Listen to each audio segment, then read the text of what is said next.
The rain had stopped hours ago, but the world still felt wet and heavy, like it was holding its breath. The forest around the Hollow Creek pack was silent, too silent. Even the wolves, proud and restless by nature, stayed inside their dens. But one figure moved among the shadows. Lila, forgotten. Omega. She walked barefoot through the muddy path behind the pack's main house, carrying a bucket of water that felt heavier than her own heart. Her brown hair stuck to her face, her clothes smelled faintly of ash and river water, and her hands were red from scrubbing the Alpha's floors. No one thanked her. No one noticed her. That was the way things had always been. The pack believed that Omegas like Leela were born weak, meant only to serve, to clean, to obey. She was reminded of that truth every day by the bruises on her wrists and the whispers behind her back. They called her the stray, the burden, the one the moon forgot. But the moon hadn't forgotten her. Not really. Sometimes, when the world was quiet and everyone else was asleep, Lila would stand by the edge of the forest and feel it watching her softly, silently, like an unseen heartbeat beneath the trees. She never told anyone about it. Not about the hum she sometimes felt beneath the soil, or the strange dreams that followed. Dreams where the forest glowed silver, and a voice called her name from deep within the shadows. In those dreams, she wasn't invisible. She wasn't small. She was something more. But morning always came, and the magic faded with it. That night the pack was preparing for the blood moon ceremony, a night sacred to wolves. They believed the moon would bless the Alpha with new strength, new power, maybe even a vision from the old spirits. Lila wouldn't be part of it, of course.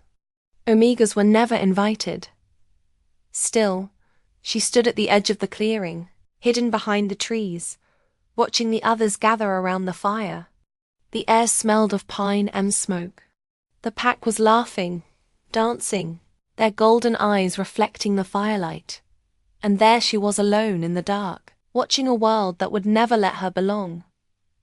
Alpha Darius stood tall near the flames, his voice booming as he called to the moon goddess. He was strong, handsome, every bit the leader the pack adored. But Lila's gaze drifted past him to the forest beyond the clearing, where mist moved like living breath. She saw it again. That faint shimmer between the trees. A flicker of silver light, low to the ground, pulsing like a heartbeat. It couldn't be fire. The others didn't seem to notice it. Her heart began to race. She blinked, and it was gone. When the ceremony ended, the pack returned to their homes, drunk on power and pride. Leela walked back toward her small cabin near the stables, carrying the leftover food scraps she was allowed to eat. The path curved near the edge of the woods, and there, just beyond the tree line, something caught her attention again. A sound, low and deep, like the growl of an animal too big to be near camp. She froze. Every instinct told her to run, but something stronger, a strange, aching pull kept her still. The sound came again, softer this time, almost human. Then, the whisper. Lila. Her name, spoken like a sigh. The bucket slipped from her hand and rolled into the dirt. Her heart pounded so hard she could barely breathe.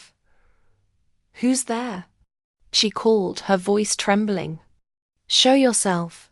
The forest said nothing. Only the wind moved, stirring the leaves. She stepped closer, her bare feet sinking into the cold, wet earth.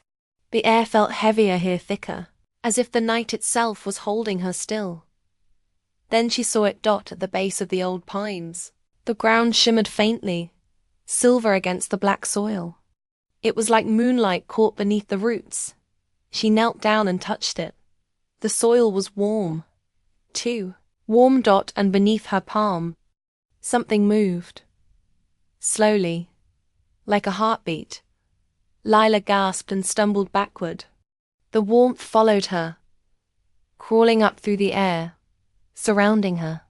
She smelled something faint, ancient and wild, like rain on old stone.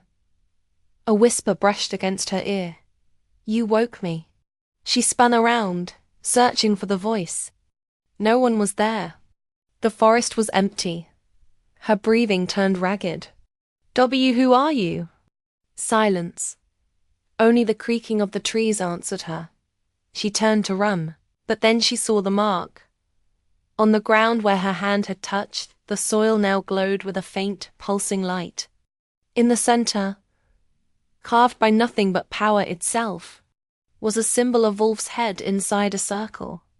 The mark of an alpha, long gone from this world. Her blood ran cold. Every pup in the pack grew up hearing stories of him. The cursed Alpha King. The one who ruled before time swallowed his name. They said he'd been punished for betraying the moon goddess herself. Buried alive beneath the pines, bound by the curse of eternal sleep. Until his mate wept for him. Lila's knees buckled. She wanted to believe it was just a story. But the light in the soil pulsed again once, twice, like it was answering her thoughts. A sudden gust of wind tore through the trees, carrying a sound that didn't belong to any living creature. A deep, aching growl that seemed to come from the ground itself. The sky above the forest darkened, even though the moon was full dot, and then from the heart of that glowing earth, a crack split open and a voice ancient, powerful, broken rose from below. "Who weeps for me?" Layla staggered backward, her heart slamming against her ribs. The world tilted. The bucket lay forgotten at her feet. She wanted to scream, but her voice wouldn't come. The forest had swallowed it whole. The light in the soil spread, curling like fire along the ground, climbing the trees. Reaching for her hands, the air around her shivered, and then silence.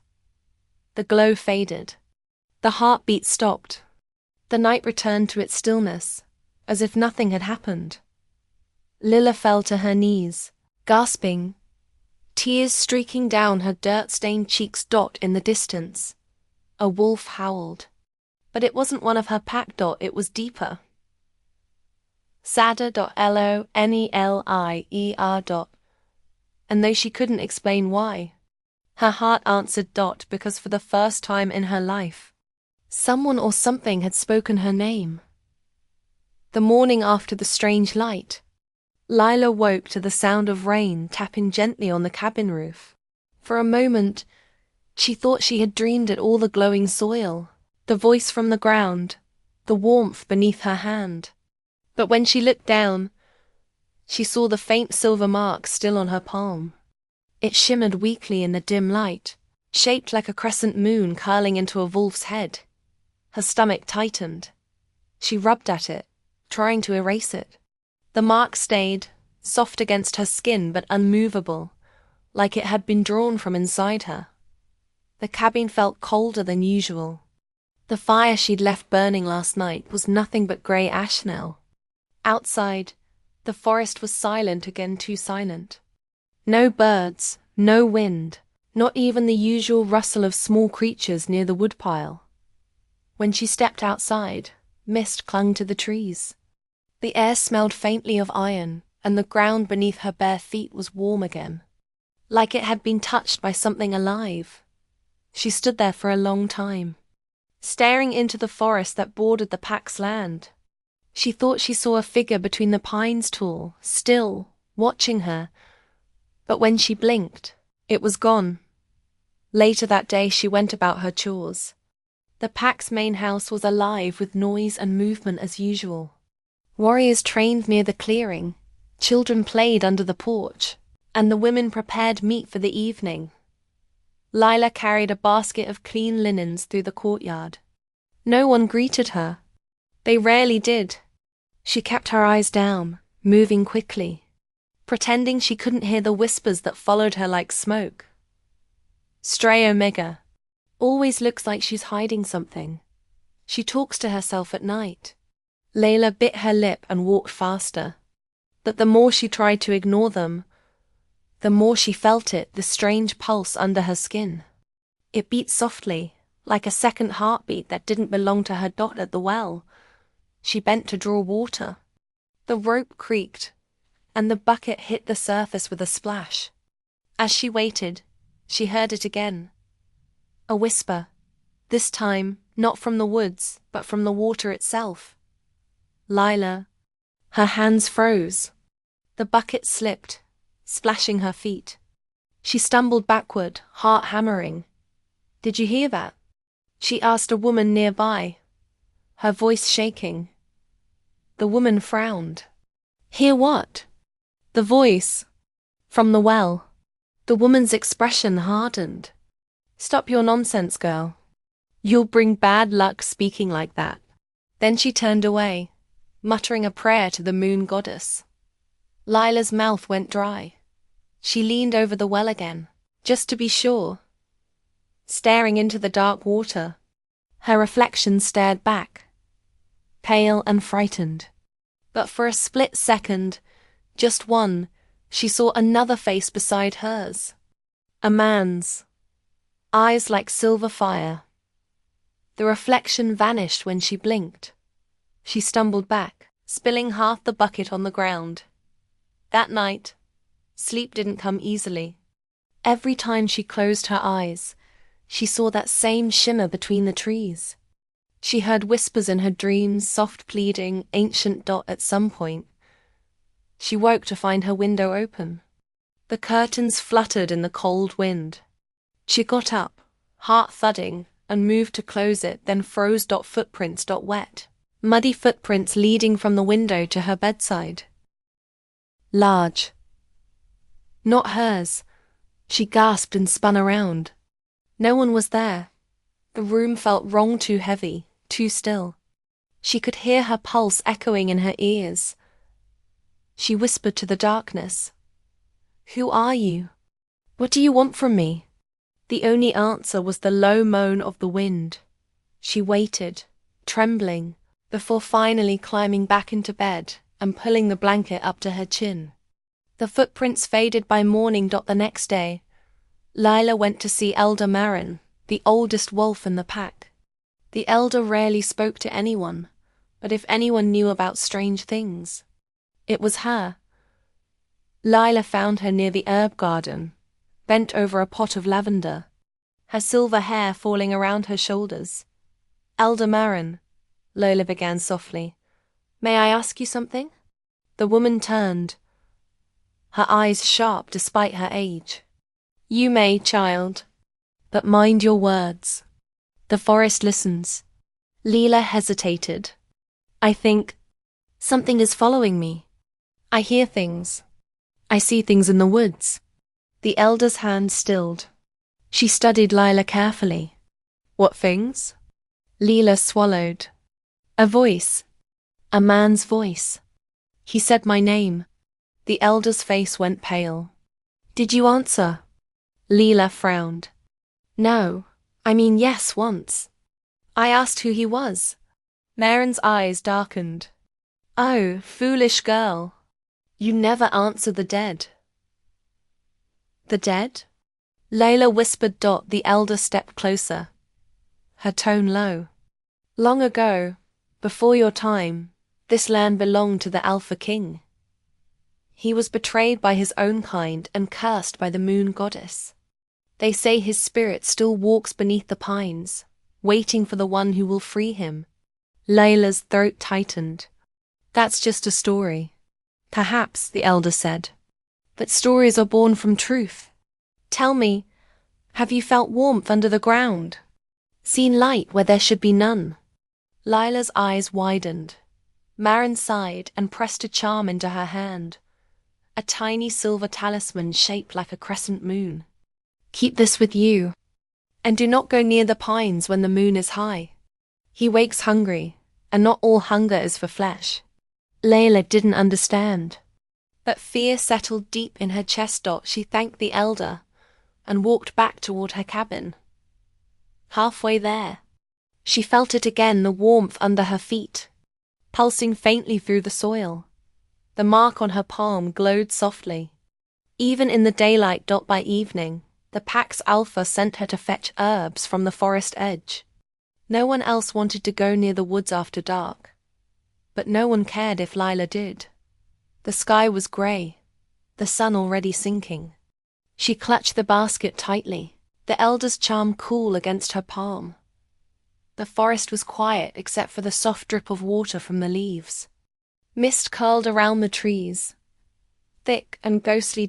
As she gathered the herbs, she noticed something carved into a nearby tree, a mark, identical to the one on her hand. A crescent moon inside a wolf's head. She reached out, tracing it with her fingers. The air shifted. A whisper brushed against her ear. Close, too close. You shouldn't have touched it, a voice murmured. Lila spun around. No one was there. Her heart pounded. She turned to run, but the path was gone. Mist had swallowed everything. The forest seemed to move around her, breathing, whispering her name from all directions. Lila. Lila. She clutched the talisman and ran, branches clawing at her arms. But then, out of the fog, a shape appeared, tall, dark, motionless. At first, she thought it was a tree. Then it stepped forward. Eyes glowed faintly through the mist, silver, bright, familiar. The same eyes she'd seen in the well, the same eyes from her dreams. Her breath caught. "Who are you?" The figure tilted its head. When it spoke, its voice was deep and broken, like a memory dragged from stone. "You already know me."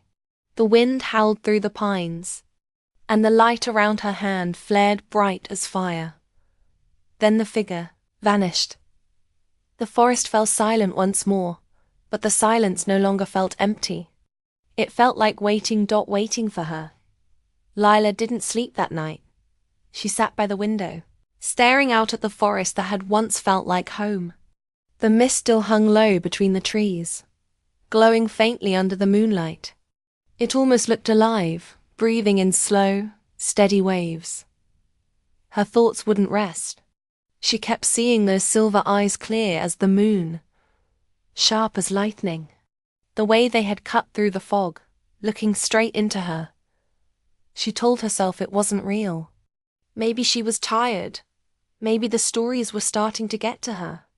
But her heart said otherwise. The forest had spoken. Something inside it had seen her.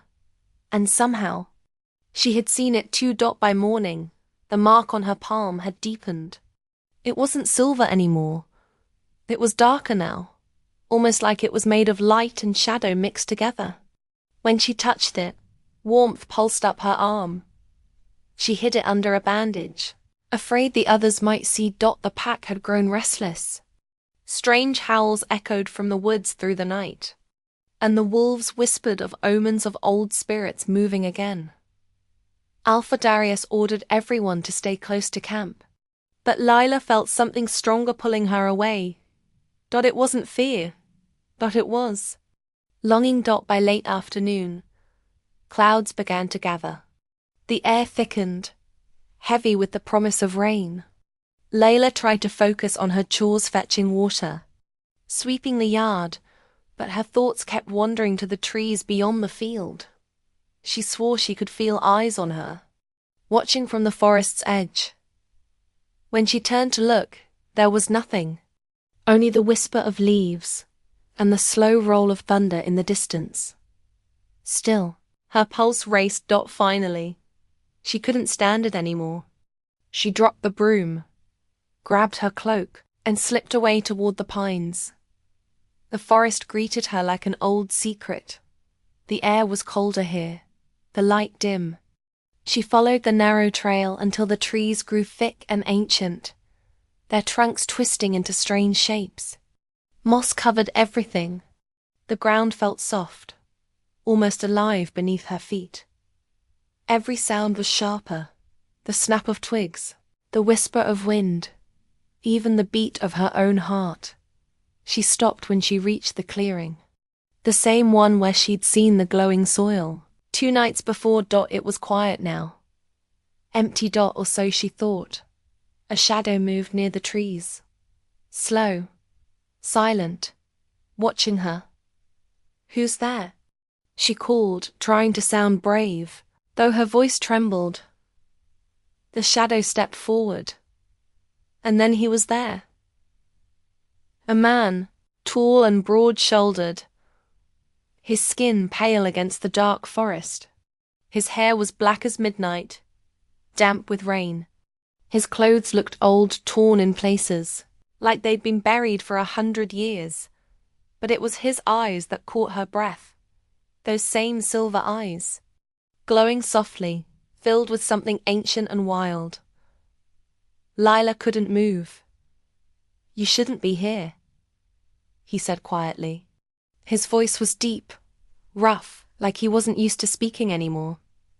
Her heart pounded. "Who are you?" He didn't answer right away. He took a step closer, and the air seemed to shift around him. The leaves rustled though no wind moved. Then softly he said, "I don't remember my name." She frowned. "You don't?" He shook his head.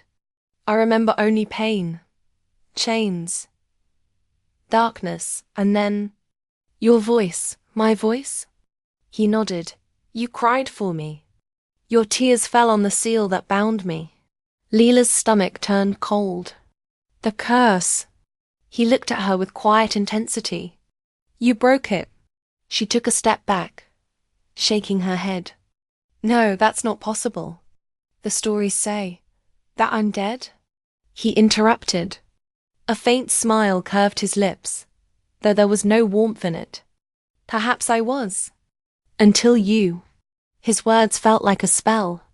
Each one sank deep into her, filling her with confusion, awe, and something she didn't want to name. She looked at him more closely. His face was strong but shadowed, his expression both sad and fierce. There was power in him, a heavy, dangerous energy that made the air buzz. And yet, she didn't feel afraid. "Not entirely. Why me?" She whispered. "Why now?" He took another step forward, and she could feel the heat from his skin, though he stood a few feet away. "Because the moon chose you," he said softly. "And because my soul remembers yours." Lila's breath caught. He lifted his hand slightly, as if to reach for her, but stopped midder. "You feel it too," he murmured. "The pull." Her fingers tingled where the mark lay hidden beneath the bandage. It began to glow faintly through the cloth. She looked down, startled, and pulled the bandage off. The mark shimmered bright silver now, matching the color of his eyes. His gaze followed the light. "Our bond," he whispered. "It's already begun." Lila stumbled back. "No, I don't even know you." The pain in his eyes was brief but sharp, like a wound reopening. "Nor I you," he said. "Yet my heart beats when yours does. My curse is your call. We are bound, whether you wish it or not." Lightning flashed across the sky. Thunder rolled through the forest. He stepped closer again, and she could smell the scent of rain and wild earth on him. His voice dropped low and steady. "You freed me from stone, but the curse still lives. It moves between us now. You must stay away from the pines. The bond will only grow stronger." Lila stared at him, torn between fear and wonder.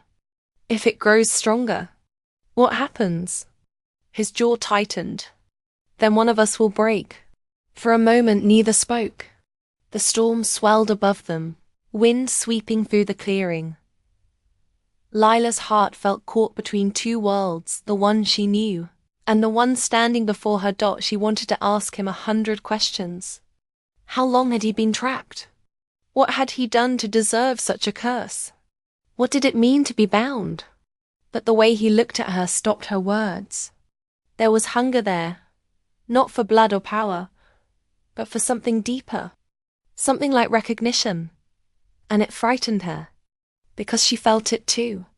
A strange warmth rose through her chest, soft and painful all at once. She wanted to look away, but couldn't. His gaze held her there, like a tether. He took another slow step closer, close enough that the air between them hummed. "I can't be near you," he said softly. "But I can't leave either." Her eyes burned with tears she didn't understand. "Then what are we supposed to do?" He looked up at the sky, where the moon struggled behind storm clouds. "Pray that the goddess has mercy," he said. "Because the bond between us was never meant to be." Before she could answer, thunder cracked above them. Rain poured down. Heavy and cold. She blinked through the storm. But he was gone. Only the mist remained, curling through the clearing like breath. She fell to her knees, soaked and shaking. Her heart beat too fast, her mark still glowing under the rain. Somewhere deep in the forest a howl echoed. It wasn't from her pack. It wasn't from any living wolf. It sounded like longing. Like something ancient had finally found what it was searching for and was terrified of losing it again. The next morning, Alara woke to the sound of crows. Their cries echoed over the valley, sharp and endless, as if the forest itself was warning her. She sat up, her heart uneasy. The air in her room felt colder than before. Her breath left faint clouds in front of her lips, though the fire from last night had long burned out. She wrapped her shawl tighter around her shoulders and glanced at the window. Frost had gathered there in thin, twisting shapes like claw marks. She blinked, but they stayed. Alara tried to shake it off. She told herself it was only the weather, the way the cold crept through old wood. Still, something in her chest whispered otherwise. When she stepped outside, the village was already stirring. Smoke curled up from chimneys, and children ran through the narrow paths, laughing. Yet the sound of their joy didn't comfort her. Not this time. It felt distant, like she was walking in a dream. "Morning, Alara," called Mrs. Bray, the baker's wife, her arms dusted in flour. Alara forced a smile. "Morning." The woman frowned slightly. "You look pale, dear. You haven't been hearing the howls, have you?" Alara froze. "Howls?" Mrs. Bray lowered her voice. "They say something's been roaming near the ridge again. Last night, a farmer's sheep were torn apart. No tracks, no blood trail. Just silence." Alara's pulse quickened. She remembered the sound from the forest, the one that wasn't quite an animal, not quite human. Her fingers trembled, but she hid them in her shawl. "I haven't heard anything," she lied. Mrs. Bray gave her a long look, then nodded and went back to her baking. Alara walked toward the edge of the village, carrying her water pail. Every step felt heavier than it should have. The woods looked darker today. Even the wind seemed to whisper her name soft and drawn out, as if carried by something unseen. She tried to ignore it. She filled her pail by the stream, but when she leaned down, her reflection shimmered strangely. For a second, she didn't see herself. She saw a pair of golden eyes watching her from the surface. Like a predator staring from beneath the water. The pail slipped from her hands. Water splashed across her boots, breaking the image. She stepped back, her breath catching in her throat. "No, I didn't see that. I didn't." But she had. That night, sleep didn't come easily. When it did, it came with dreams. She stood in the same forest clearing she'd seen before. The moon was high, so bright it painted everything silver. Wind swept through the trees, carrying whispers that felt too close. Then she saw him again, the man from before, standing at the edge of the clearing. His coat moved like smoke, and his eyes glowed faintly beneath the shadow of his hood. "Why do you come here?" Alara whispered, though she wasn't sure she was speaking aloud. His voice came softly, like a sigh from the dark. "Because you called me." She stepped back. "I didn't." But before she could finish, the sound of howling filled the night. It came from everywhere at once, rising and falling like a storm. The trees shook. The ground cracked. When she turned, the man was gone. In his place stood a great black wolf, its eyes glowing gold, the same gold she'd seen in the stream. It didn't snarl. It didn't move. It only watched her, as if it was waiting. And then she woke. Her room was silent. But her curtains moved though the window was closed, and on the wooden floor, she saw muddy paw prints leading from the window to her bed. Her heart hammered. She clutched her blanket, her throat tight with disbelief. "No," she whispered. "It's just a dream." But the prince was still there at dawn. The following day, strange things began to happen around her. Her lamp flickered though the oil was full. Her mirror fogged over even when the room was warm. And once, while she was sweeping, she heard someone whisper her name from the corner, so close that she dropped the broom. "Alara." She spun around, but no one was there. Only the faint scent of rain and earth filled the air, the same scent she remembered from the man in the woods. That night, she tried to stay awake. She sat by the fire, clutching a candle, waiting for the dawn. The silence in her cottage felt alive, stretching with every tick of her heartbeat. And then she heard it, the creak of her door. She turned slowly. It wasn't fully open, just slightly ajar. A cold wind pushed through, carrying the smell of pine and night. Beyond it, she thought she saw a shadow move, tall, broad, silent. Her candle flickered out.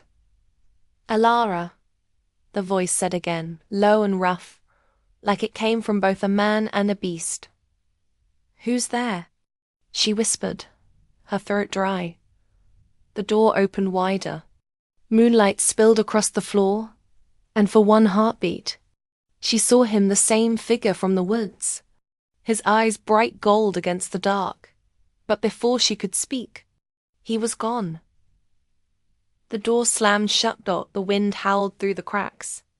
And outside, the wolves began to sing along, sorrowful cry that made her blood run cold. Alara pressed her back to the wall, trembling. Something deep inside her, something she didn't understand, whispered that this was only the beginning, that she was being called, that the world she knew was already gone. By morning, the village was in chaos. Another farmer had lost his animals. The tracks in the dirt were deep, too large for any wolf. And this time, there was blood. "The curse has returned," someone said. "The Alpha King walks again," another whispered. Alara stood frozen among them, her pulse quickening. She didn't know what the words meant, not fully, but part of her did, because when she looked toward the forest, she could still feel his gaze on her, unseen but certain, and she knew that whatever haunted those woods was coming for her. For 2 nights, Alara barely slept. Every creak in her cottage made her flinch. Every gust of wind sounded like a whisper of her name. Yet beneath the fear, something else grew, an ache she couldn't explain. The face she saw in her dreams, the eyes that burned gold in the dark. She couldn't forget them. It wasn't only terror she felt. It was something deeper, quieter, a pull that frightened her more than any curse. By the 3rd day, the village was restless. Men gathered at the tavern, muttering about beasts in the woods and old legends whispered to children. They spoke of the Alpha King, a ruler cursed for his pride centuries ago, doomed to roam as a creature neither man nor wolf. But Alara stayed silent, because part of her feared that legend wasn't just a story. That night, when the moon rose full and silver, she felt it again, a presence watching from beyond the trees. The air outside her cottage shimmered, almost humming with quiet energy. She stepped to the door, her heart hammering. And there he was. The man from the woods stood just beyond the fence, his coat dark as the night behind him. His eyes caught the moonlight, glowing faintly gold. He didn't move closer, but he didn't look away either. Alara's breath caught. "Why do you keep coming here?" she whispered, though her voice trembled. For a moment, he said nothing. Then, in a low, rough tone that felt half human, half something else, he answered, "Because I can't stay away." Alara froze. The way he said it soft, almost broken, sent a shiver through her. "I shouldn't be here," he went on. "Your kind would never understand." "My kind?" she asked. "Who are you?" He looked away, jaw tight. "No one you should know." Alara took a small step forward, her fear fading under a wave of curiosity. "You saved me once," she said quietly. "In the forest." "I remember." His gaze snapped to hers. "You weren't supposed to see that. What are you hiding?" A long silence hung between them. The night felt still, too still. Finally he spoke. "My name is Kale." The sound of it filled the air, heavy and strange, as if the trees themselves recognized it. "Alara," she said softly. "My name is Alara." He nodded, almost to himself. "I know." That made her heart skip. "How?" He gave a small, sad smile. "Because I've been watching over you for a long time." Something inside her twisted, part fear, part wonder. "Why?" Kale didn't answer. Instead, he turned his face toward the forest, where the shadows trembled. "It's not safe for you here anymore." Her voice broke. "Then tell me what's happening." He looked back at her, and for the first time, she saw the pain in his eyes deep, endless, like someone carrying centuries of sorrow. "There's a curse on this land," he said softly, "and I am its prisoner." In the days that followed, Alara couldn't stop thinking about him. Kale appeared again near the forest's edge, always when the light faded. Sometimes he brought her things: wildflowers, feathers, small pieces of polished stone. He never crossed her fence, and she never invited him in. But they talked odd at first. It was simple. About the woods, the cold, the quiet. But slowly, their words grew heavier about loneliness, regret, and the strange weight of being unseen. Kale listened more than he spoke. His eyes softened when she laughed, and when she looked away, she felt the heat of his gaze on her skin. One evening, rain began to fall as they talked.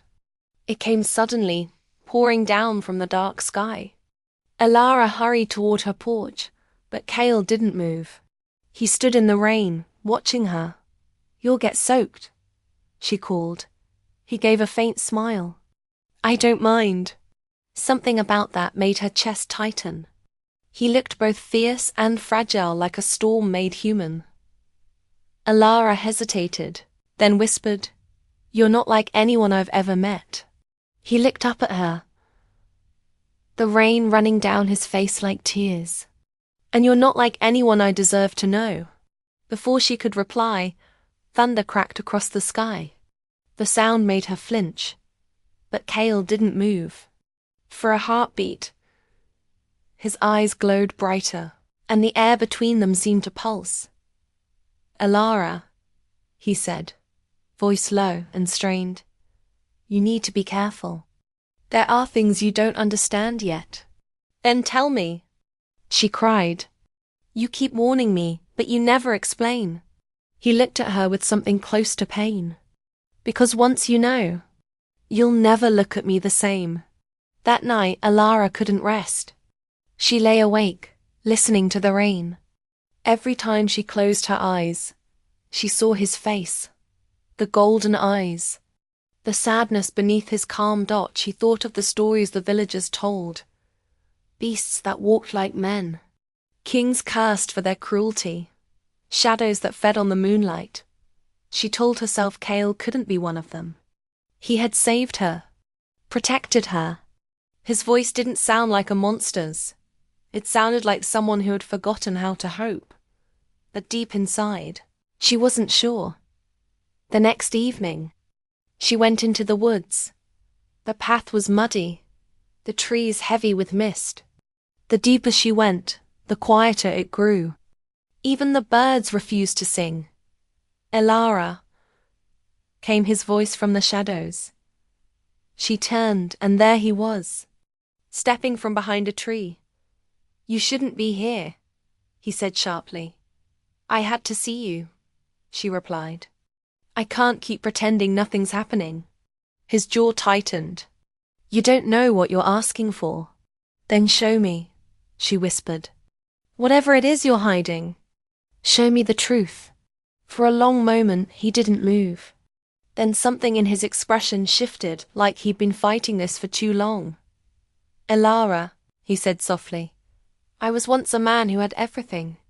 A king, a leader. But I broke a vow, and the gods took everything from me." Her eyes widened. The Alpha King. His silence was answer enough. She took a trembling step forward. "The curse, it's you?" He looked away, as if ashamed. "I am not what I once was. The curse binds me to the moon. When it rises full, I become what you fear most." Elara's breath caught. "A wolf." He nodded once. She wanted to run, but she couldn't. Something deeper rooted her to the ground. "Then why come to me?" His voice broke. "Because your tears woke me. Because when you cried that night in the forest, I felt it." The curse stirred, and for the first time in centuries, I wasn't alone. The forest went silent. Elara's heart pounded so loud she could barely breathe, and then she heard it. A low growl, deep and close. Cale's body tensed. His eyes flared gold. "Go," he whispered. "Now." Before she could move, the sound came again, closer, louder. The air filled with the scent of iron and wild earth. From the trees behind him, a massive black shape lunged forward. Another wolf. Larger than any beast she'd ever seen. Its eyes red as fire. Elara froze as Cale stepped in front of her, his voice turning into a snarl. "Run!" She stumbled back. But before she turned, she saw it, Cale's form twisting in the moonlight, his body rippling with power and pain. His hands became claws.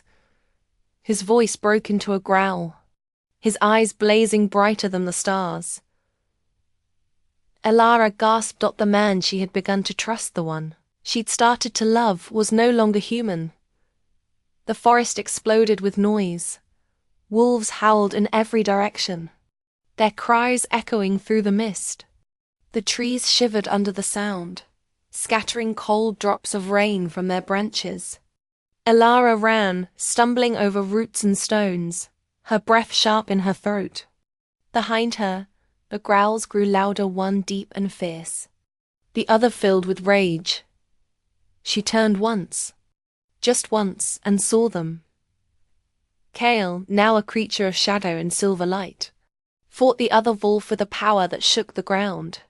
His form shifted with the moon's glow, half man, half beast. The muscles beneath his dark fur rippled as he struck, his golden eyes burning through the dark. The second wolf was larger, with fur black as pitch and eyes that glowed red. It lunged, snapping its jaws around Cale's shoulder. Cale roared, twisting, throwing it off with a strength that didn't seem human. Elara pressed herself against a tree, trembling. She wanted to scream, to run, but her body refused to move. The two beasts crashed through the clearing, claws tearing into earth and bark. The air smelled of rain and iron. The world itself seemed to hold its breath.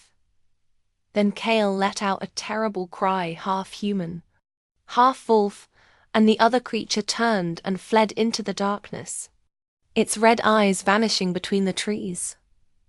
Cale staggered forward, panting. His body began to change again, the fur melting away, the claws shrinking back into fingers. When he finally collapsed to his knees, he was a man once more barefoot, covered in mud and blood, his face pale under the moon. Elara. His voice was hoarse, weak. She stared at him, wide-eyed. What are you? He lifted his head, and she saw both the man and the monster in his gaze. I told you, he said softly. I am cursed. When she finally helped him back to her cottage, dawn was breaking. The first light of day painted the hills gold, but the peace of morning felt fragile, like a lie waiting to break. Cale leaned against the wall, breathing hard. His shirt was torn, his skin marked with shallow cuts that healed before her eyes. Elara's hands shook as she poured water into a bowl. You're hurt.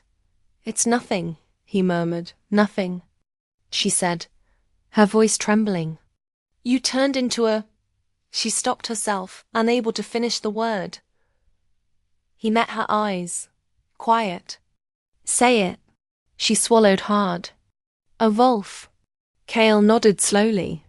The curse binds me to the moon. I am neither man nor beast, but trapped between both. Elara backed away, her mind spinning. And the other one, the black wolf, his jaw tightened.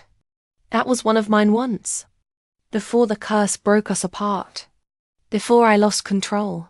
She didn't understand. None of it made sense. But when she looked at him, she couldn't see a monster. She saw a man who carried his pain like a shadow, one that never left his side. Why protect me? She asked softly. Cale looked away. Because your tears woke me, Elara. You felt sorrow so deep. It touched what was left of my soul. And when I felt it, I remembered who I was. Her heart twisted. Who you were. The Alpha King, he whispered. The one who failed his people. The one the moon itself condemned. Elara sank into a chair. The story she'd heard as a child, the cursed Alpha. The king who turned against his own pack. The beast that haunted the woods. They were all true.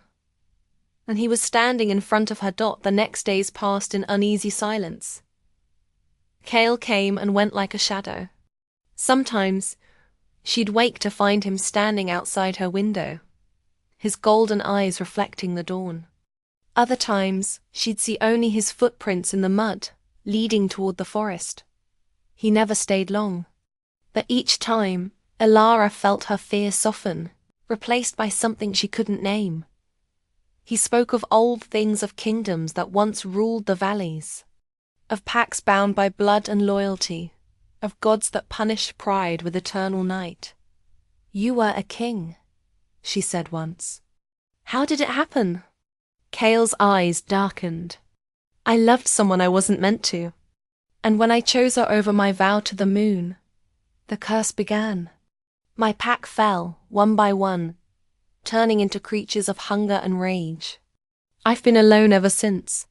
Elara felt his pain like her own. That's why you protect me. He looked at her, and for a moment, something raw passed between them. Maybe I'm trying to save you from the same fate. But peace didn't last. On the fourth night, the villagers came knocking. Elara! A man shouted from outside. We've seen it, the beast. It came near the mill. She froze. The door banged open and Mrs. Bray stepped in, her face pale. You must leave the valley, dear. It isn't safe anymore. That thing is hunting again. Elara tried to speak, but her voice failed. They noticed the strange scent in the air, the faint trace of wild earth that always followed Cale. Someone found the claw marks on her fence, the muddy tracks near her porch. Elara, a van growled. Have you been hiding it? No, she said quickly. You don't understand. But before she could finish, a shadow passed over the village. The wind changed. The air grew heavy. From the edge of the woods came a low, distant howl. The villagers froze, their torches flickering. Mrs. Bray whispered, The Alpha King. Alara's heart stopped. That night, Cale came to her again, but this time he didn't hide. You have to leave, he said urgently. They'll come for you next. She shook her head. No, I'm not leaving you. Elara, please. They think you're part of this. They'll kill you if they find out the truth. Then tell them you're not what they think, she cried. He looked at her with quiet pain. They wouldn't believe me. No one ever does. She stepped closer, trembling. I believe you. For a moment, something gentle flickered in his eyes. He raised a hand, brushing a strand of hair from her face. The touch was warm, careful, too human for a monster. Elara, he whispered, you don't know what I'm capable of. Yes, she said softly. I do. But before either of them could speak again, movement flashed at the window. A figure stood in the shadows outside, the black wolf from before, its red eyes burning with fury. Cale's expression changed instantly. He moved in front of her, muscles tense. Stay inside. He stepped out the door before she could stop him. The moment he disappeared into the trees, she heard snarls, crashes, the sound of claws raking against stone. Then a scream. Not his dot, one of the villagers. Elara ran to the window, horror rising in her chest. The black wolf tore through the clearing, chasing torchlight. And behind it Cale, his body changing again, his rage turning wild. Dot for the first time. She saw the beast's hunger in him, the same hunger he had sworn to control. Her heart broke as the villagers fled, their cries filling the night. Dot, and when Cale turned, blood on his hands and moonlight in his eyes. She couldn't tell if he was still the man she loved, or the monster they feared. The next few days passed like whispers through fog, half real, half dream. Elara's world no longer felt her own. The forest seemed to breathe differently now, as if it watched her every move. Even the air carried tension, charged with something wild and ancient. Dot, she avoided the old path where she had seen him last, yet somehow always found herself drawn near it. Her heart wanted peace, but her soul longed for him. Luca. The name pulsed in her mind like an echo she couldn't silence. The memory of his eyes, golden, haunted, filled with hunger and sorrow, followed her everywhere. Each night, her dreams grew darker. Sometimes she saw a silver moon hanging low over the forest, dripping light like blood. Other times, she heard growls from beyond her window, too deep and mournful to be from any ordinary creature. And once, she woke to find claw marks on the outer wall of her cabin. She told herself it must have been a bear, but deep down, she knew. Something had changed between her and Luca. Since that night she had seen his secret. He had vanished again, no footprints, no sign of his return. But she felt him in the wind, in the pull of the earth beneath her feet. It was as if he lived inside the silence between her breaths. One afternoon, while tending the small herb garden behind her cabin, Elara heard the faint crunch of footsteps. She froze, her hands trembling over the mint leaves. Luca? She whispered. But it wasn't him. A man stepped out from the trees, a tall stranger with eyes like polished steel. His presence carried an unsettling power. He smiled, but there was no warmth in it. You must be Elara, he said softly, his voice smooth like glass. You've been keeping company with someone who doesn't belong to this world. Her pulse quickened. Who are you? Someone trying to save you, he replied. The man you met, Luca, is cursed. He's not what you think. Elara's throat tightened. I already know what he is. The stranger's smile widened, but his eyes darkened. Then you know he's dangerous, and that he's being hunted. Her heart stopped for a moment. Hunted? By those who want the curse ended, he said, and by those who want it to spread. Before she could ask more, he stepped closer, his tone sharp. Stay away from him. If he comes for you again, he will bring death with him. Yours, or his. Then he was gone, melting into the shadows as silently as he'd come. Alara stood frozen in the quiet that followed. The air was thick, heavy. A crow shrieked from above, breaking the moment, and she ran inside, slamming the door behind her. But her heart wasn't filled with fear. It was filled with dread for Luca. That night, rain fell again, soft and endless. Alara sat by the window, staring into the dark forest. Every flicker of movement made her breath catch. When lightning flashed, she saw him. Luca stood just beyond the tree line, soaked, his hair clinging to his face. His eyes glowed faintly even through the storm. Alara's breath hitched. She opened the door and stepped outside, the rain cold against her skin. "Why did you come back?" she whispered. "Because I had to see you," he said, his voice raw, almost pained. "They know about you now." She blinked. "Who?" "The hunters. The old ones who want my curse broken. They think killing me will end it, but they're wrong. The curse is bound to blood now. To both of us." Alara felt her knees weaken. "What do you mean, bound to me?" He stepped closer, his eyes burning with anguish. "The night you saw me change, you didn't just see it. You felt it. The moon marked you as mine." The words hung between them, trembling like lightning before it strikes. "Yours?" she whispered, her voice breaking. "Not by choice," he said. "But fate doesn't care for our choices." She took a step back, her mind spinning. "You should have stayed away." "I tried," he said quietly. "But the bond pulls stronger than pain. I feel you in my blood, Alara. When you're afraid, I feel it. When you dream, I see what you see." Her heart raced. "That's not love, Luca. That's a curse." He looked down, rain dripping from his lashes. "Maybe both." For a long moment, neither spoke. The storm howled around them, and the world felt smaller, like only they existed within it. Finally, Alara's voice trembled through the rain. "Then tell me the truth.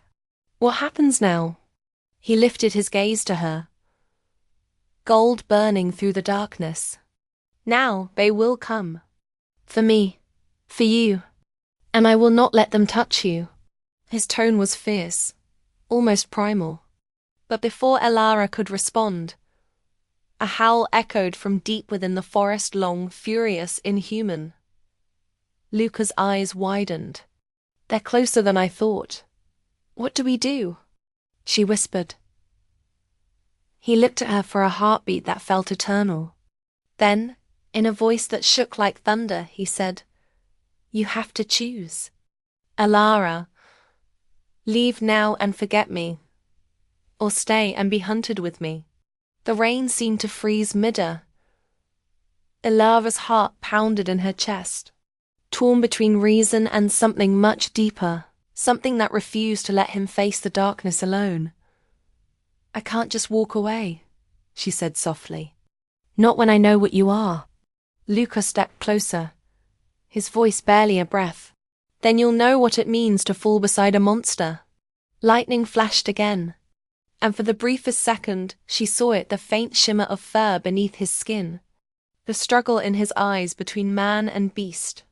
The next moment, he was gone. The woods fell silent once more. Only the rain remained, whispering against her door as she stood trembling, realizing she had already made her choice. She had chosen to stay. But as the wind howled and distant, growls echoed through the valley, one truth settled coldly in her chest. The moment she chose him, she had also chosen the danger that followed, and it was coming for them both. The next morning, Alara woke to silence. The storm had passed, but the world felt heavier, quieter, as if the forest itself was holding its breath. Her dreams had been strange again. She remembered flashes of silver light, whispers calling her name, and the image of a great white wolf kneeling before the moon. When she opened her eyes, she half expected to see Luca standing at her door. But he was gone, and in his place, the quiet hum of something ancient lingered in the air. She couldn't stop thinking about his words. The curse is bound to blood now. To both of us. Bound. The word had sunk into her like a seed. She didn't understand yet. Elara tried to continue her day as if things were normal. She brewed tea, fed the birds, and swept the porch. But nothing felt the same. The air around her seemed charged, alive with a soft vibration. The forest that had once comforted her now watched her like 1,000 unseen eyes dot by afternoon. She decided to go into town. Maybe she just needed to see other people, to remind herself she wasn't losing her mind. The small town library was her favorite place, quiet, filled with stories that made sense, where monsters stayed inside books. But as she walked past the shelves, something strange happened. The lights flickered, the air turned cold, and one old leather-bound book slid off a high shelf and landed right at her feet. Elara froze. The cover was cracked and dark, with faded golden letters that read, "The Moon's Blood Oath. Chronicles of the Cursed Line." Her heart pounded. She knelt and opened it carefully. The pages smelled of dust and forgotten time. Inside, she saw Sketcher's wolves with eyes like fire, moons dripping blood, and a crest, a symbol that made her breath catch. 2 wolves, circling a single moon, their tails intertwined. She had seen that symbol before, on the silver pendant her mother had worn every day until she died. Her fingers trembled as she turned the pages. There were names written in old ink, generations of a family bound by a curse. Her eyes widened when she reached one particular name. Elara Voss. Her name, written in ink that looked no older than a few years. She stumbled backward, her mind spinning. The room seemed to tilt. How could her name be here in a book that looked centuries old? The librarian, an elderly woman with kind but knowing eyes, appeared behind her. "Ah," she said softly. "So it finally found you." Elara turned, shaken. "What do you mean?" The woman looked at her as if she were seeing a ghost. "I always knew someone from that bloodline would return. The forest doesn't let go of its own." Elara stared at her. "My bloodline?" The librarian nodded slowly. "You are a descendant of the Voss family, the keepers of the oath. Long ago, one of your ancestors bound herself to the Alpha King to save the world from the moon's curse. Her tears sealed the bond, but her love broke the spell and condemned her blood to carry its mark forever." Elara's voice came out weak. "That's just a story, is it?" The woman whispered. "You think it's coincidence that the wolves follow you? That you see things others cannot?" Elara's hands began to shake. "I didn't ask for any of this. None of them did," the woman said kindly. "But fate doesn't wait for permission." Before Elara could ask more, a sudden sound shattered the silence howls in the distance, echoing through the valley. Not one. Dozens. The librarian's eyes widened in fear. "They've found you." Elara spun around, rushing toward the door. "Who?" "The Shadow Pack," the woman called after her. "They serve the broken kings of the curse. And if Luca has claimed you, they will come for your blood." Elara didn't wait. She ran. Out of the library, through the rain-damp streets, her breath sharp with panic. The sound of wolves grew closer, echoing from the hills. By the time she reached the edge of the forest, the sky was already turning red with sunset. She stumbled into the trees, heart hammering. "Luca," she cried. "Where are you?" The forest answered with a low growl. Then he appeared. His eyes glowed gold in the dying light, his clothes torn, his expression wild. "You shouldn't be here. They know about me," she gasped. "The librarian, she said my family was part of this, that I'm one of them." Luca's face darkened. "You are." "I hoped it wasn't true." but I felt it in your scent the moment we met. She stared at him, her voice shaking. What am I? He hesitated. You are the last descendant of the woman who cursed my kind. Her breath caught. What? He stepped closer, eyes filled with pain. Your ancestor Althea Voss was my mate. She was the only one who ever loved me before the curse took control. But when the moon demanded her life, she made a blood oath instead, binding her soul to mine and cursing every generation of her blood to feel what she felt the night she died. Alara's knees weakened. You mean her pain lives in me? Yes, he whispered. Every tear, every scream. That's why the forest called to you. That's why I couldn't stay away. You are her echo. Alara felt tears sting her eyes. Then all this time, I was meant to find you? Luca nodded slowly. That fate is cruel. The prophecy says when her blood meets mine again under the blood moon, one of us must die, or the curse will rule forever. Her lips trembled. There has to be another way. He looked at her, his expression breaking. There isn't. The ground trembled. In the distance, the howls grew louder. Shapes moved between the trees' eyes, glowing red. Hungry. Luca turned toward them, his body tensing. They're here. The shadow pack. Alara grabbed his arm. Then we'll fight them together. He looked at her with something like despair. You don't understand. They don't want me, they want you. If they take your blood, the curse will awaken completely, and every creature born of moonlight will be freed. The first of the shadow wolves stepped into view, massive, black as smoke, their fangs dripping light. Luca pushed Alara behind him. Run, but she didn't move. Her heart pounded with both fear and defiance. I won't leave you. He turned to her then, the last light of sunset burning in his eyes. Then remember this. Alara, your blood carries the power to end what your ancestor began. But only if you choose what she could not. She opened her mouth to ask what he meant, but before she could speak, one of the shadow wolves leapt toward her. There was a flash of claws, a scream, and then dashed darkness. When Alara opened her eyes, she was lying on the ground, the forest silent again. The wolves were gone. Luca was nowhere in sight.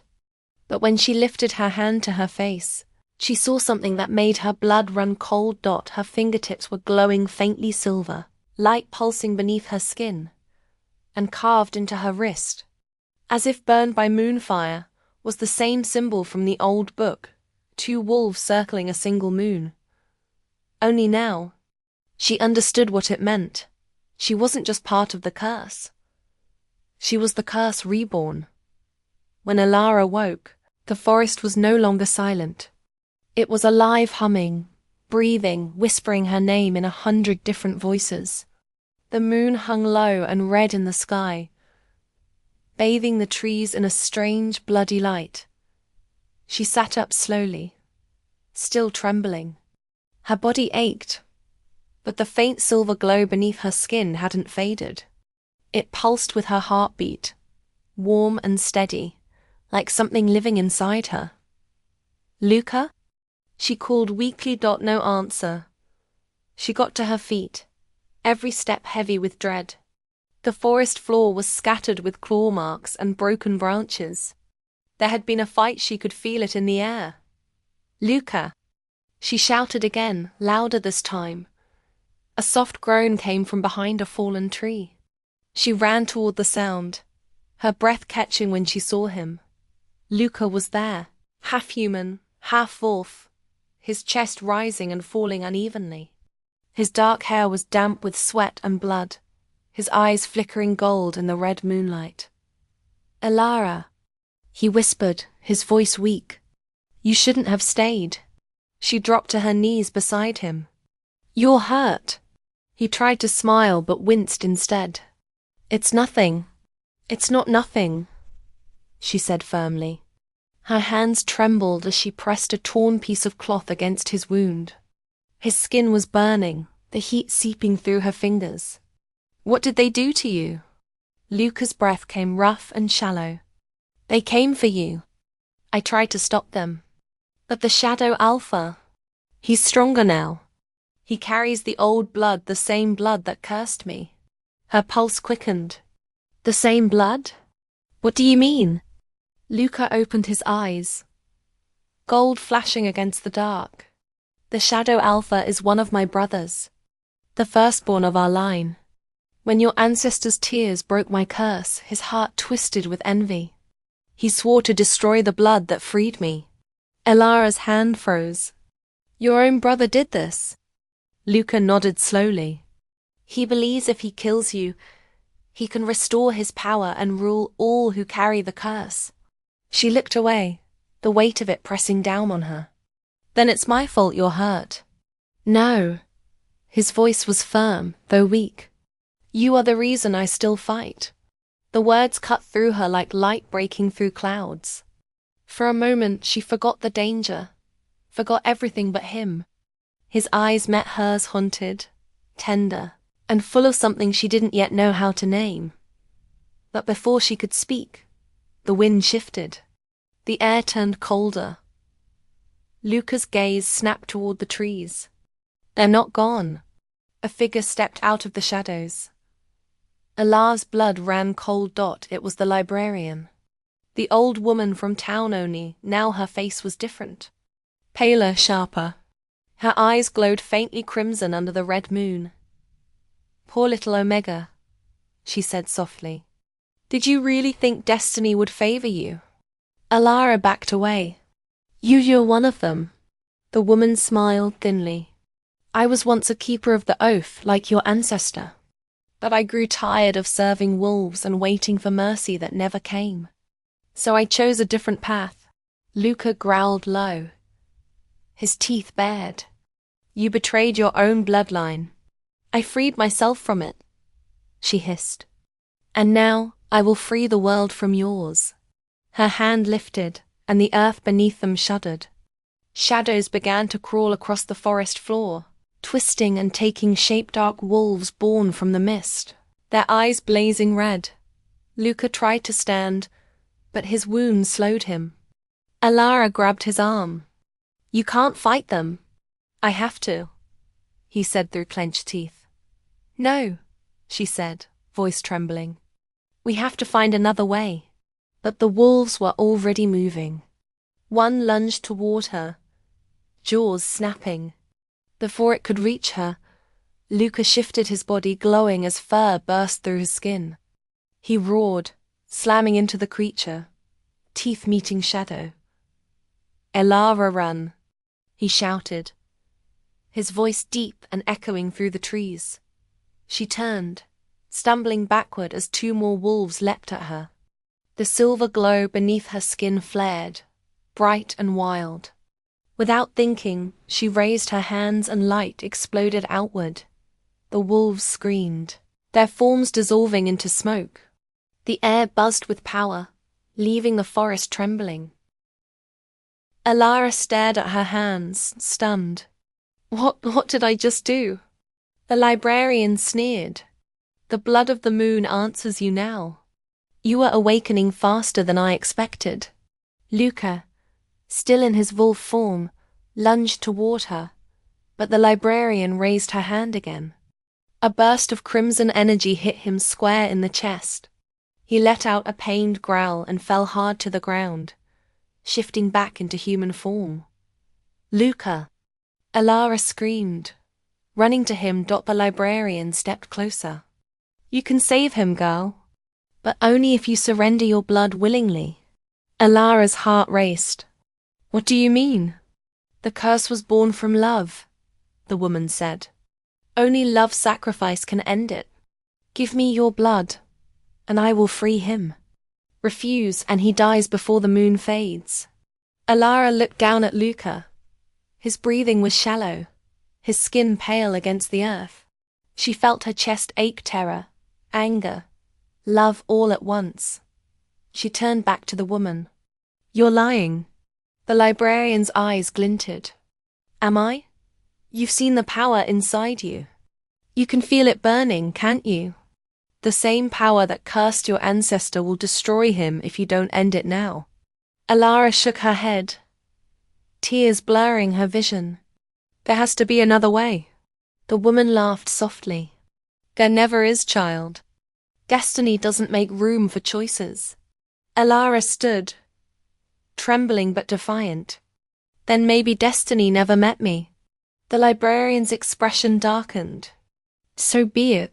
She snapped her fingers. The shadows thickened, forming a ring around them. Luca stirred weakly, reaching for Alara. Don't. Trust her. Alara knelt beside him, brushing a trembling hand over his cheek. I won't. The red moon flared brighter above them, bathing the clearing in bloody light. The glow beneath Alara's skin intensified until it felt like her whole body was on fire. Then, from somewhere deep within the forest, another howl rose louder, sharper. Older Dot, the librarian's head snapped up. Her eyes widened. No, not him. Alara turned toward the sound just as the ground split open. Out from the earth stepped a figure cloaked in darkness, taller than any wolf she'd ever seen. His presence filled the forest with a cold, crushing power. The Shadow Alpha, Luca's brother. His eyes, black as night, locked onto Alara. At last, he said, his voice deep and echoing like thunder. The blood of the oath returns. The librarian fell to her knees before him. My lord, she resists. Silence, he growled. The air grew heavier. Every instinct in Alara screamed to run, but she couldn't move. The Shadow Alpha stepped closer, studying her with a twisted kind of awe. So much like her, he murmured. The same eyes, the same heart.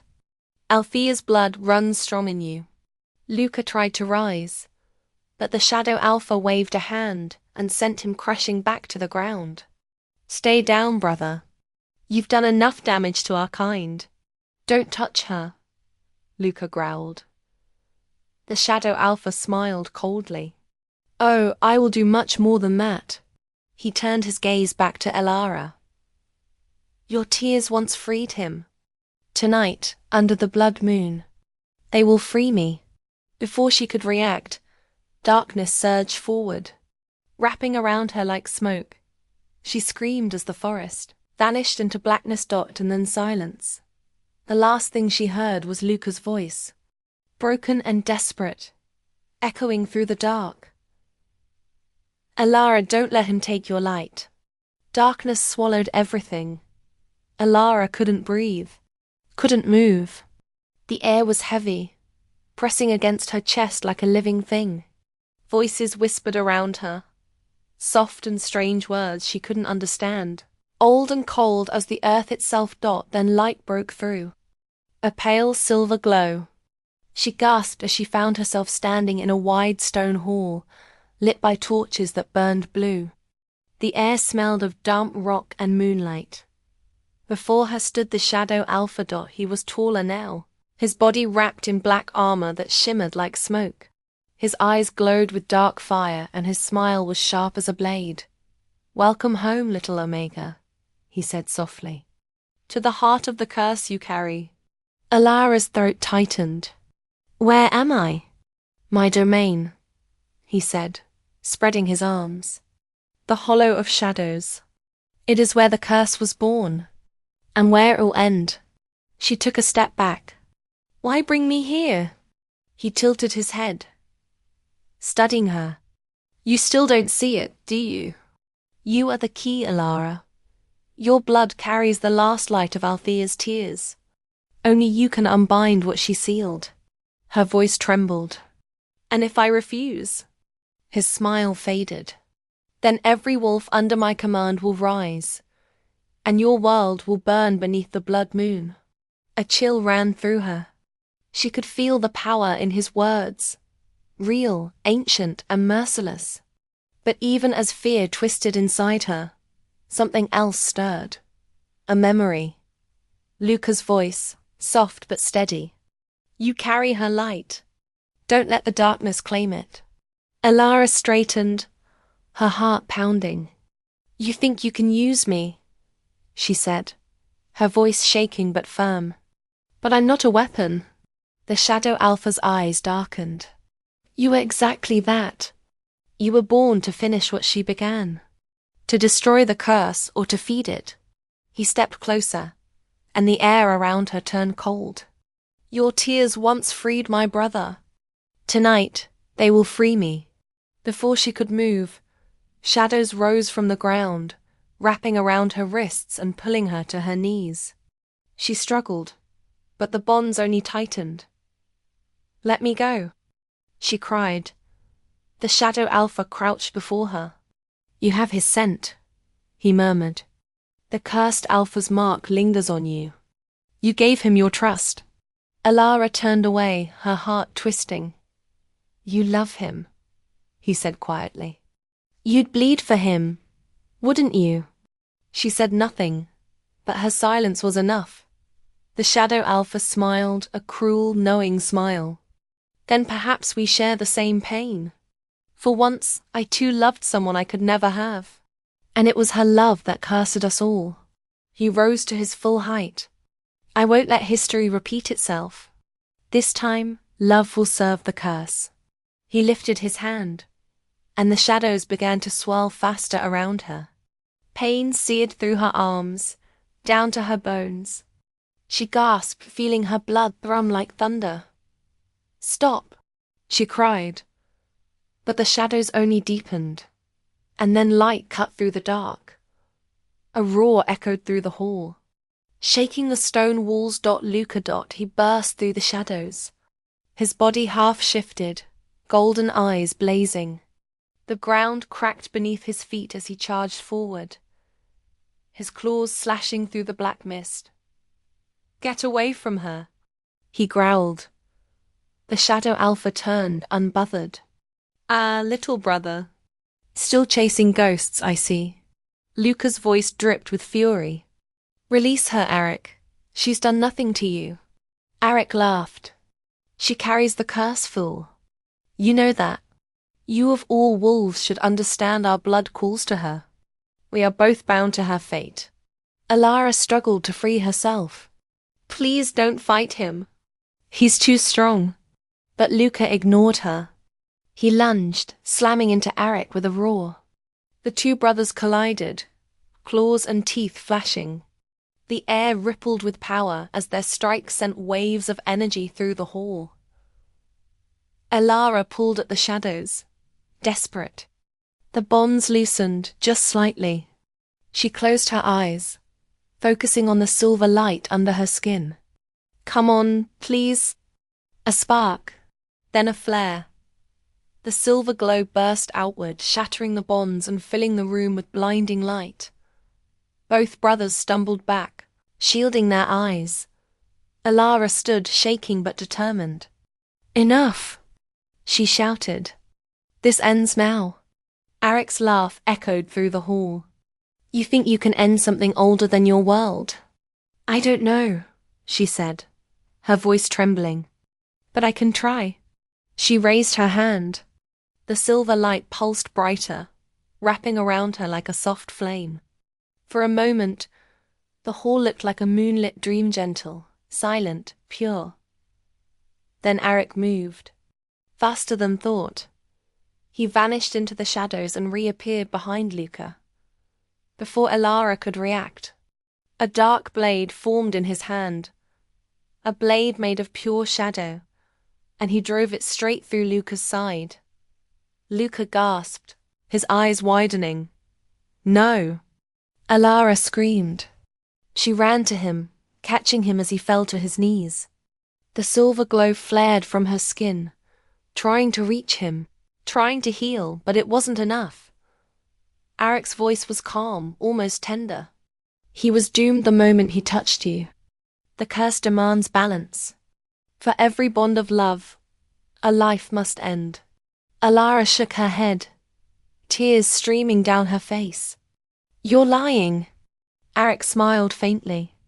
Then watch. He raised his hand again. Shadows coiled around the room, rising toward the red light of the moon filtering through cracks in the ceiling. The air pulsed with energy heavy, suffocating. Luca's blood dripped onto the floor, glowing faintly gold. Alara pressed her hands against his wound, sobbing. "Stay with me, please." He looked up at her, his voice a whisper. "You can't let him win. Promise me. I can't lose you," she said, shaking her head. He smiled weakly. "You never will. Even if my body falls, my soul will follow your light." Arek's voice cut through the moment like a blade, touching. "But love always blinds the cursed." Alara turned toward him, her eyes burning. "You want my tears," she said. "Then take them." The silver glow erupted, brighter than before. The air trembled. Her tears fell onto Luca's chest, and where they touched, his body began to shimmer with the same silver fire. Arek's smile vanished. "No, that's not possible." Alara's voice grew stronger. "You said love caused the curse. Then maybe love can break it too." She stood, her hair lifting in the energy swirling around her. The glow spread through the hall, burning through the shadows. Arek roared, trying to fight it, but his power faltered. Luca reached out weakly, his golden eyes on her. "Alara, stop. You'll burn yourself." She shook her head. "Then let me burn." The light consumed everything: stone, shadow, air. The last thing Alara saw was Luca's face, fading into light. Then the world went silent. When she opened her eyes, the hall was gone. She was standing in a cold, open field beneath a pale sky. The blood moon had vanished. The world was still, but Luca was not beside her. Alara turned, heart racing. "Luca?" No answer. Only a faint mark glowed on the ground where he had fallen. Two intertwined wolves encircling a single moon dot, and from somewhere in the distance, carried by the wind, came a whisper, his voice, soft and haunting. "You broke the curse, but not the bond." Alara fell to her knees, tears streaming down her face. The silver glow dimmed, fading into her skin. She had saved the world from the curse, but in doing so, she had lost the only soul who truly saw her. Alara stood alone in the open field, the morning sun spilling weak light over the hills. The air was quiet, too quiet. Her chest ached, not from running, but from the emptiness beside her. Luca's golden eyes, his fierce presence, the warmth of his hand, everything was gone. And though the curse was broken, she felt as if a part of herself had fallen with him. She forced herself to stand, brushing dirt from her hands. The mark of the intertwined wolves remained on the ground, glowing faintly, a reminder that though the curse was shattered, its history still pulsed beneath her skin. Then she felt it, a pull subtle but undeniable, drawing her toward the forest. Her heart raced. She knew instinctively it was him, Luca.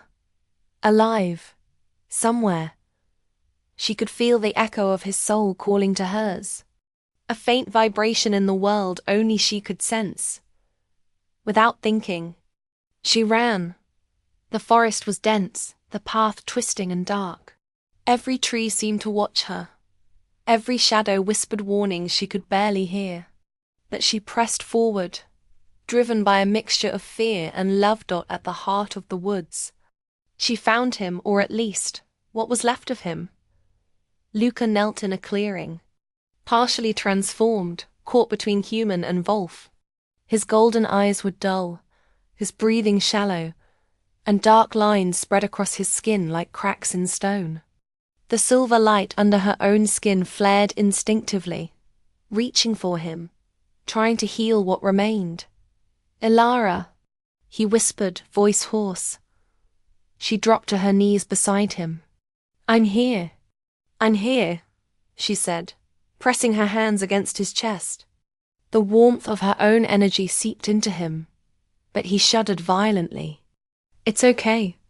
You'll be fine. Luca's eyes opened, wide and filled with fear. The Shadow Alpha. He's not gone. He bound part of himself to me before the light consumed him. I carry his darkness inside now. Alara froze. You mean he's inside you? He nodded slowly. It's a part of him, of the curse that should have ended. If I don't fight it, it will consume me, Alara. And I don't know if I can control it alone. Her heart clenched. She had fought so hard, had shed tears and courage alike to protect him. And now she faced the cruelest truth. The battle was far from over. You're not alone, she said firmly. We face it together. He tried to smile, but a low growl rumbled from deep inside him. His body shook as the darkness struggled for control, twisting his features into something animalistic and wild. Alara, stay back, he growled, voice thick with the Shadow Alpha's presence. But before he could finish, the darkness surged. Shadows tore from his body, forming a thick mist that wrapped around the clearing. The trees groaned, bending under the force. Alara, he shouted. She stood firm, the silver light beneath her skin flaring in response. Her hands reached out, releasing it fully into the world, letting it stream toward him like ribbons of fire. The shadows shrieked, recoiling from the pure light. For a moment the forest trembled in silence. Then the darkness struck again, faster and stronger. Luca howled a sound that was both human and beast, full of pain and fury. He fought against it, claws digging into the earth, trying to hold the Shadow Alpha's essence at bay. Alara's tears flowed freely. You can do this. Luca, I'm with you. You have to fight. But he faltered. The darkness clawed deeper, twisting into his mind. Memories he hadn't chosen began to seep into him, anger, betrayal, centuries of pain. His body convulsed, shaking violently. Alara, he gasped, voice breaking. I can't. No, she shouted. You can. Listen to me. Your heart is stronger than his shadow. Remember us. Remember love. Her words pierced the haze. Slowly, Luca's golden eyes flickered with recognition, with the spark of the man she loved. His claws dug into the earth, holding on to the light she poured into him. I won't let him win, he whispered, voice strained. Not if you're here. The Shadow Alpha screamed a roar of fury and despair, as Luca's body began to glow with silver energy, his human and wolf sides intertwining. He tore at the darkness from within, shredding it piece by piece. Alara pressed closer, her hands glowing, her energy feeding into his. Together, they formed a circle of light around him. Every shadow screeched and writhed, but it could not escape the bond between them. And then the final moment. The Shadow Alpha surged one last time, striking at Luca from the inside. He screamed in rage and pain, the forest shaking as if the world itself could not contain the force. Luca's eyes went fully gold, his teeth bared, and his claws dug deep into the earth. Alara, promise me. He growled. What? She asked, panic breaking through. If I fall, remember me, he said, voice breaking. And carry the light. No, she screamed. Don't you dare leave me. But the darkness was relentless. It had merged into him, an almost tangible weight pressing on his chest. He roared, the sound tearing through the forest, and then he threw himself backward into the center of their light, letting her energy wash over him fully. The glow became blinding. Shadows screamed as they burned away. Trees shook and leaves fell like silver rain. And then silence. Elara dropped to her knees, exhausted, tears stinging her eyes. Her light dimmed slowly, leaving her trembling in the clearing. She called his name, her voice breaking. "Luca, please." No answer. She ran through the clearing, her hands searching his body. But he was gone. No footprints, no sign, nothing but the faint shimmer of silver in the grass where he had fallen. Her chest heaved. She collapsed onto the ground, sobbing. She had saved the forest. She had saved herself. But she had lost him, or at least, he was somewhere she could not reach. And then she felt it. A faint pulse under her fingers, the same pull that had led her here. But this time, it was different. It was weak, yet insistent. Her heart ached. "Luca," she whispered Dot from somewhere in the distance. She heard a soft, haunting voice, the echo of his golden eyes. "Elara, I'm still here, but I'm not the same." Her body trembled as she realized the truth. The Shadow Alpha's darkness had been destroyed, but a part of it had survived inside Luca. And now he was gone from her sight, lost to the world for reasons she could not yet understand. Her hands clenched into fists, her tears falling freely. She had fought, she had given everything, and yet she had not saved him fully. The forest was quiet, but the sky above was turning crimson once more. The red light of the blood moon lingered on the horizon, a reminder that the curse's shadow had not vanished entirely. Elara stood, trembling, staring into the empty trees. The battle was over. The curse was broken. But the fight, and the cost, were far from finished. She whispered into the wind, her voice raw with pain and determination. "I'll find you, Luca, no matter what it takes, and I will bring you home." But even as she spoke, the faint shimmer of silver beneath her skin pulsed alive, persistent, and reminding her that the bond between them was far from over.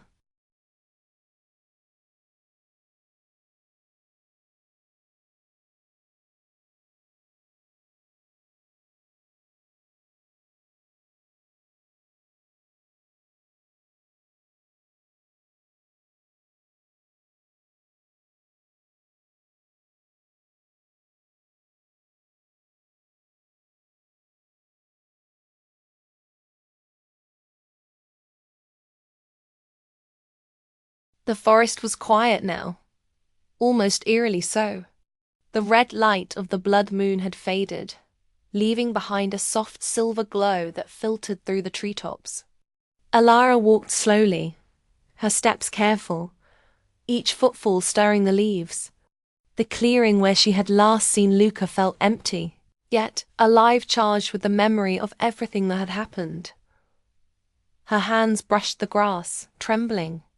She thought of the battle, the pain, the fear, and the courage it had taken. She had faced shadows older than herself, endured more than she ever imagined possible. Yet the weight on her heart was the same. Luca. She could still feel him somewhere, like a faint pulse beneath the surface of the world, a reminder that the bond between them had not been broken. Elara. The voice was soft, almost a whisper, carried on the wind. She froze. Golden eyes opened in her mind, and she felt her chest tighten. "Luca?" she called softly. The voice came again, stronger this time, and she knew it was not just memory. "I'm here, closer than you think." She followed the sound instinctively, moving deeper into the forest. The light beneath her skin pulsed in response, a rhythm that matched her heartbeat. Every step felt heavy, yet certain, like the forest itself was guiding her toward him. At last, she reached the small glade bathed in silver moonlight.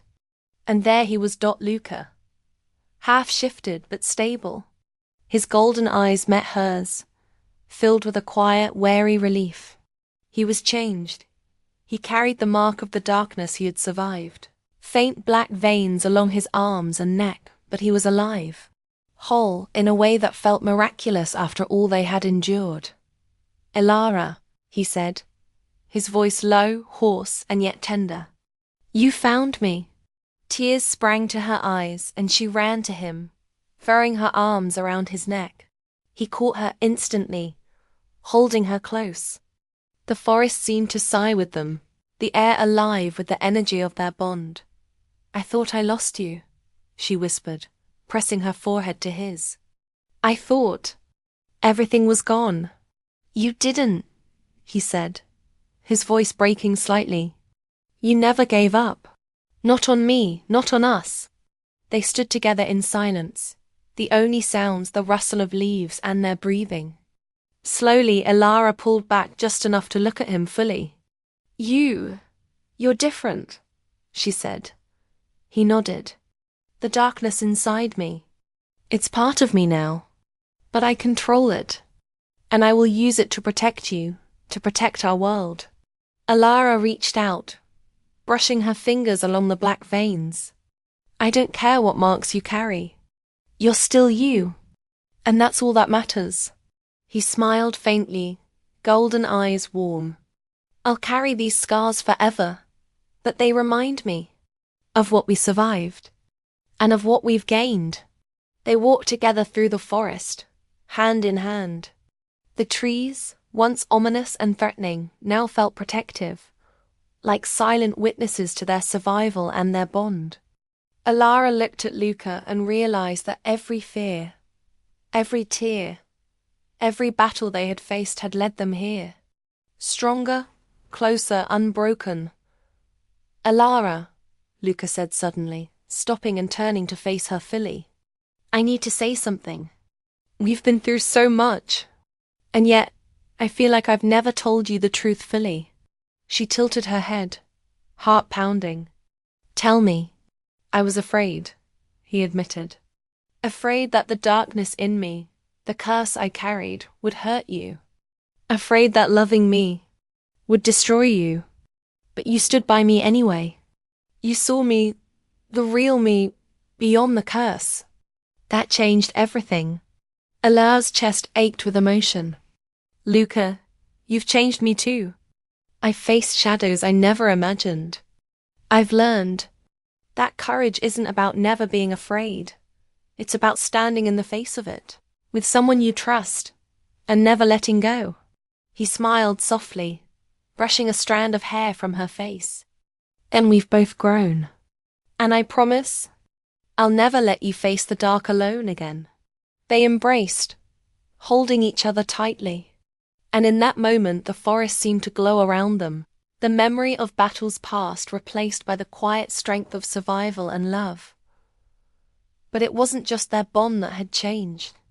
Elara looked at the mark on her wrist, the intertwined wolves circling a single moon. It pulsed gently, a soft reminder of the curse that had once bound them, now transformed. She realized it wasn't a mark of pain anymore, but of connection, resilience, and hope. "Do you feel it?" she asked. "I do," Luca replied. "It's ours. A reminder that what we endured made us stronger, that even curses can be transformed by love and courage." They walked toward the edge of the forest together, the first light of dawn spilling over the horizon. Birds began to sing. The air smelled fresh, clean, like a new beginning. "Elara," Luca said, stopping to hold her hand. "We've lost so much along the way, but we've gained something no curse can take from us." She smiled through tears. "We have each other." He nodded, pressing a gentle kiss to her forehead. "Forever." Elara looked out over the hills, thinking of everything they had faced. The shadow alpha, the pack, the darkness in Luca, the fear that she might lose him. And yet, she also thought of the light, the courage, the love, the bond that had never broken. "We survived," she whispered. "Yes," he agreed. "And we will keep surviving. Together." The wind rustled through the trees, carrying with it the echoes of their journey, the battles, the tears, the moments of despair and triumph. And through it all, one truth remained. Love had not only survived, it had transformed them, stronger than any curse, deeper than any shadow. Elara pressed her hand to Luca's chest, feeling his heartbeat steady beneath her fingers. "Whatever comes next," she said softly, "we'll face it. Together. Nothing can take that away." Luca pulled her close again, holding her as the sun rose fully over the horizon. "Together," he repeated, and in that quiet moment, the forest, the world, and even the echoes of the curse seemed to hold their breath. The danger had passed, but the bond between them had become something eternal, something unbreakable. Elara closed her eyes, tears sliding down her cheeks, and whispered a final thought into the morning air. "I was forgotten once, and I am remembered now, by him, by love, by the light that never fades." Luca rested his forehead against hers. "And I am yours, Elara, forever." The wind carried their words across the forest. The blood moon was gone, but the silver light remained, reflecting the new beginning they had earned.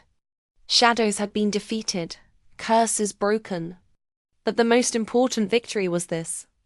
Two hearts, once lost in darkness, had found each other and would never be separated again. Elara opened her eyes, looking into the golden warmth of his gaze, and for the first time in her life, she felt completely whole. They walked forward, hand in hand, leaving the echoes of fear and darkness behind. And though the world would always remember the night of the curse, they would remember something stronger than night love and courage had conquered all.